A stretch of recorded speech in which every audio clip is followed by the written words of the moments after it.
reveal the factor, there is no virtue. Whatever the revelation gives, there must be a virtue of what you're searching in message and what are you doing in your life. Isang halimbawa po niya sa virtue ito. Virtue is proving a message.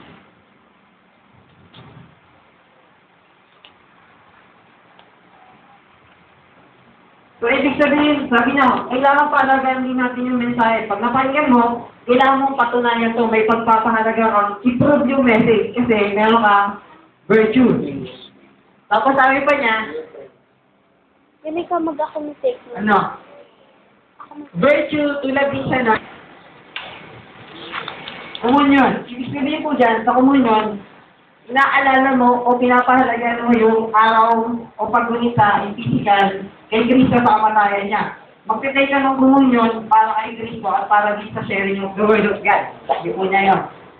Sabi niya, ito pa. Ito pa pong virtue. Virtue is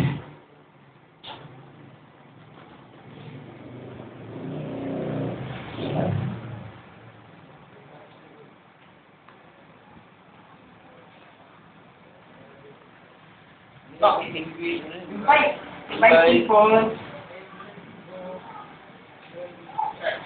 So, ibig sabihin, example lang po yan Yung una, proving a message. Pangalawa po, communion. Pangatlo, invite people, go early to church.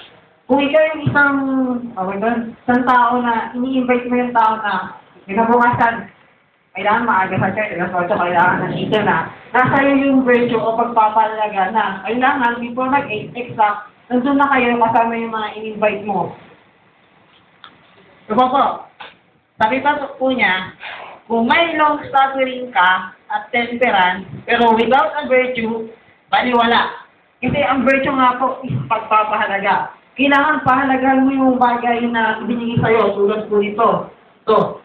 At ito, example lang po yan. Pero kung halimbawa, nagtitiis ka lang, tapos nag-long suffering, pero wala kang pagpapahalaga, baliwala, sabi po ni Father Party. Hindi ma-apply sa buhay mo yung virtue. Bali, sa part of the future of the man, kailangan mo ng virtue. Iba po mayroong tyranny. Ano po yung una? Faith. Faith? Okay. Sa virtue, sabi nga po doon, una, faith, pangalawa, virtue, pangatlo po natin, meron na kamali. Po, so ibig sabihin, dito po sa virtue na to, kailangan magkaroon ka ng pagpapalagay sa mga yan. Tapos to, pasok po tayo sa knowledge. Knowledge, to. Sabi, the avoiding knowledge can develop the virtue. Ibig sabihin, kung may ibig sa word na yun. Sabi niya, kapag yung knowledge, binaliwala mo, nakakilnari, kapag mo word, alam mo knowledge to, pero binaliwala mo, mawawala rin yung virtue kasi wala kang pagpaparaga dun sa word ka. Tuminit ka. Halimbawa po, pagbol na lang. Yung proving a message, hindi, alam natin knowledge siya, pero hindi mo pinalagaan, kaya mawawalan ka ng virtue. 21 verse 11, nabasa na po. God's stone is represent the perfection of the high priest, and the high priest is the whole church.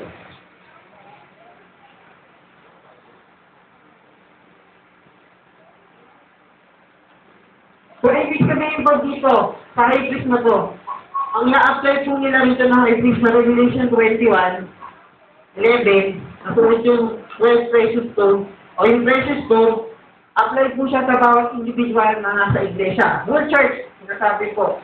Sabihin, sa bawat individual is a body.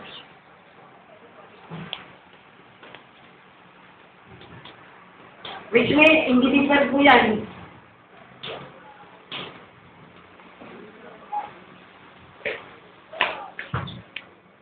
Sabi po niya ito.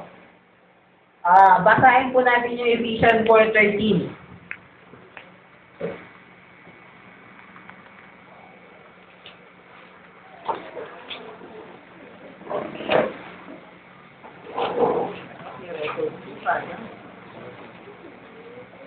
Anak ko mo ba na? 4:13. 4:13. Hanggang sa Papatanong ka? Ha? Papatanong ka? Anong oras na ba? 7:45. Hindi, meron pa 15 minutes. Okay, nakalagay po dyan yung stature of the fullness of Christ. So, sabi po niya ito, the stature of the perfect man, ang perfect niya, the whole church have a stature. At sabi ron, sa bawat churches, may makikita ka po doon na discerning na relaxation, the fullness, Nicolaitan Spirit.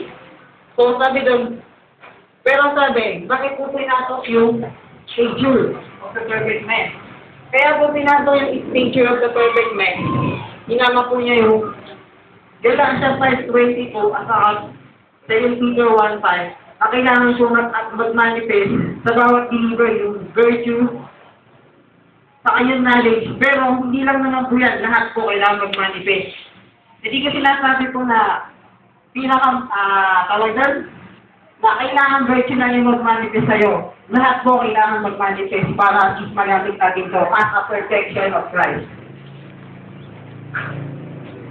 Tapos, sabi ko po doon to,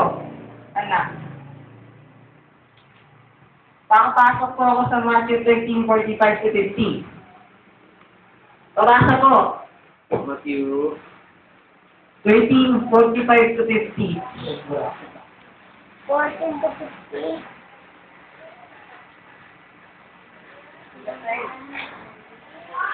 Sista. Again, the kingdom of heaven is like unto a merchant man, seeking booty for Masyado. 25. when he had found one pearl of great price, went and sold all that he had and bought it. 47. Again, the kingdom of heaven is like unto a net that was cast into the sea and gathered of every kind for these, which when it was full they drew to shore and sat down and gathered the food together. But cast the man away. 49. So shall it be at the end of the world. The angel shall come forth and sever the wicked from among the just, 50, and shall cast them into the furnace of fire. There shall be wailing and gnashing of teeth. Okay na po. Oh. Bakit po natanggal mo yung pearl dun kasama dun sa precious stone? Tinanggit niya, sabi, he found the white pearl in the church gate. It is found of Wesley and writing for the individual believers. He should one gold in his life. Opo.